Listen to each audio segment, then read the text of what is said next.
ಧನುಸ್ಸು ರಾಶಿ ಆಸ್ತಿಯ ವಿಚಾರದಲ್ಲಿ ಲಾಭದ ಸೂಚನೆ ಇದೆ. ಎಷ್ಟೋ ದಿವಸಗಳಿಂದ ವಾದಕ್ಕೆ ಅಥವಾ ಚರ್ಚೆಗೆ ಗ್ರಾಸವಾದಂತಹ ಪೂರ್ವಾರ್ಜಿತವಾದಂತಹ ಆಸ್ತಿಯ ವಿಚಾರ ಸ್ವಲ್ಪ ಮಟ್ಟಿಗೆ ಲಾಭವನ್ನು ಕೊಡುವ ಸೂಚನೆಗಳು ಕಾಣ್ತಾ ಇದೆ.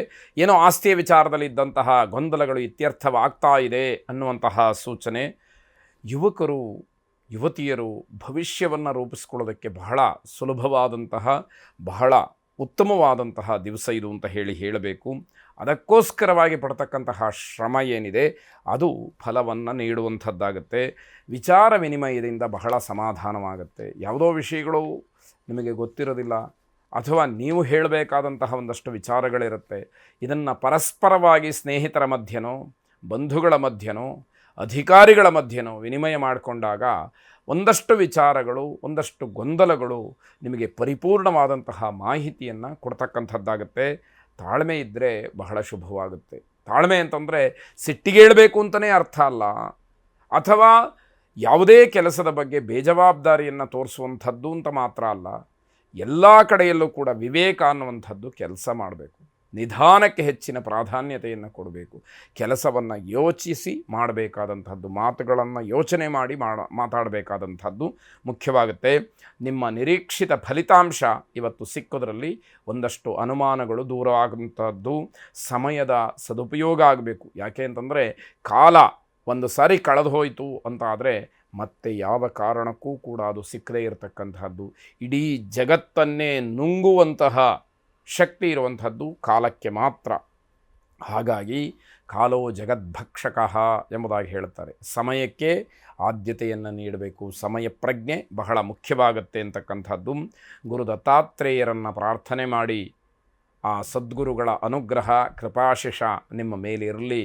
ಶುಭವಾಗಿ. ಮಕರ ರಾಶಿ ಕಾರ್ಯಕ್ಷೇತ್ರದಲ್ಲಿ ಒಂದಷ್ಟು ಸಮಸ್ಯೆಗಳನ್ನು ಎದುರಿಸಬೇಕಾಗತ್ತೆ. ನೀವು ವೃತ್ತಿಯನ್ನು ನೌಕರಿಯನ್ನು ಅವಲಂಬಿಸಿಕೊಂಡಿರುವಾಗ ಅಲ್ಲಿ ವ್ಯಾಪಾರ ವ್ಯವಹಾರಾದಿಗಳಲ್ಲಿ ಸಮಸ್ಯೆಗಳು ಉಂಟಾಗ್ತಕ್ಕಂಥದ್ದು. ಆ ಸಮಸ್ಯೆಗಳನ್ನು ಎದುರಿಸಿ ಅದರಲ್ಲಿ ಜಯವನ್ನು ಸಾಧಿಸಬೇಕಾದಂತಹ ಅನಿವಾರ್ಯತೆ, ಹಲವಾರು ಸವಾಲುಗಳು ನಿಮ್ಮ ಮುಂದೆ ಇರುವಂಥದ್ದು. ಅದೃಷ್ಟ ನಿಮಗೆ ಒಲವನ್ನು ತೋರಿಸೋದಿಲ್ಲ.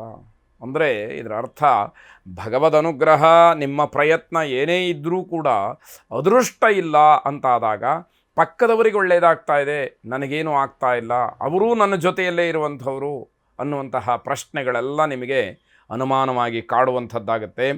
ಬೇರೆಯವರನ್ನು ಅವಲಂಬಿಸ್ತಕ್ಕಂಥದ್ದು ಬೇಡ. ಅಂದರೆ ಪರಿಪೂರ್ಣವಾಗಿ ನಿಮ್ಮ ಜವಾಬ್ದಾರಿಯನ್ನು ಬೇರೆಯವರಿಗೆ ಕೊಟ್ಟು ಅವರಿಂದ ಏನೋ ಕೆಲಸ ಆಗತ್ತೆ ಅಂತ ಹೇಳಿ ನಿರೀಕ್ಷೆ ಮಾಡೋದಿದೆಯಲ್ಲ, ಅದು ಬಹಳ ದೊಡ್ಡ ತಪ್ಪಾಗತ್ತೆ.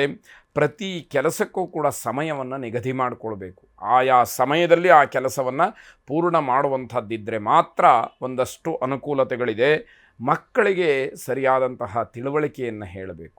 ಯಾಕೆ ಅಂತಂದರೆ ಪೋಷಕರಿಂದ ಮಕ್ಕಳು ವಂಚಿತರಾದರು ಅನ್ನುವಂತಹ ಕೆಟ್ಟ ಹೆಸರು ಆಪಾದನೆ ನಿಮ್ಮ ಮೇಲೆ ಬರುವಂತಹ ಸೂಚನೆ ಇದೆ. ಪ್ರಯಾಣದಿಂದ ತುಂಬ ಶ್ರಮವಾಗುತ್ತೆ, ಆದರೂ ಕೂಡ ಆ ಪ್ರಯಾಣದಿಂದ ಲಾಭ ಇದೆ, ಅನುಕೂಲ ಇದೆ ಎನ್ನುವಂಥದ್ದು. ಶಕ್ತಿ ದೇವತಾ ಉಪಾಸನೆಯನ್ನು ಪ್ರಾರ್ಥನೆಯನ್ನು ಸರಿಯಾದ ಕ್ರಮದಲ್ಲಿ ಬಹಳ ಸರಳವಾದಂತಹ ರೀತಿಯಲ್ಲಿ ಆಚರಣೆ ಮಾಡಿ. ಶುಭವಾಗಿ.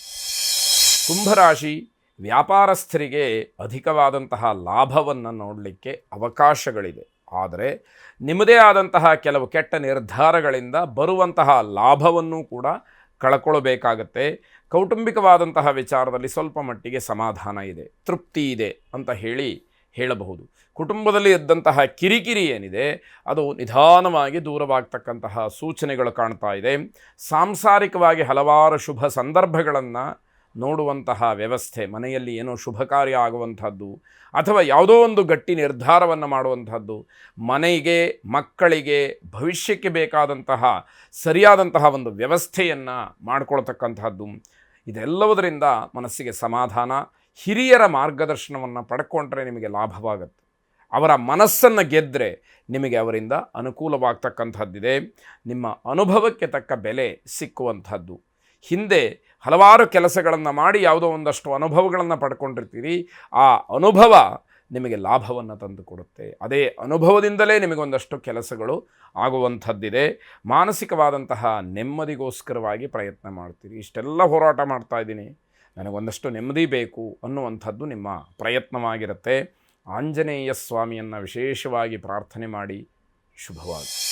ಕೊನೆಯದಾಗಿ ಮೀನರಾಶಿ, ಎಲ್ಲ ಕೆಲಸಗಳಿಗೂ ಕೂಡ ಆತ್ಮವಿಶ್ವಾಸದಿಂದ ಮುನ್ನುಗ್ತಕ್ಕಂತಹ ಸಮಯ ಇದು.